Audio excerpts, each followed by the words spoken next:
మళ్లీ పాల సముద్రాన్ని చిలకడం మొదలుపెట్టారు. చిలకడం మొదలు పెట్టగానే అందులోంచి ఒక తెల్లటి గుర్రం ఒకటి బయటికి వచ్చింది. దాన్ని ఉచ్చైశ్రవము అంటారు.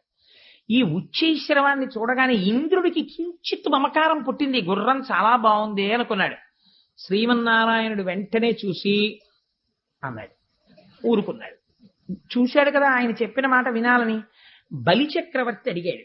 దీనికి వెనకాతల రహస్యం ఏమిటో నేను చిట్ట చెప్తాను. ఆ 10 మాటలు చెప్తున్నాను ఇవాళ మీకు అనుమానం రాకుండా.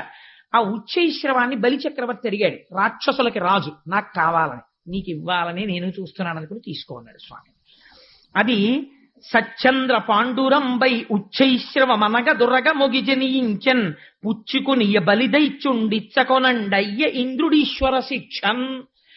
ఈశ్వరుడు వద్దన్నాడు కాబట్టి ఇంద్రుడు అడగలేదు. ఉచ్చైశ్రవాన్ని పుచ్చుకోకూడదు. ఎందుకు పుచ్చుకోకూడదు?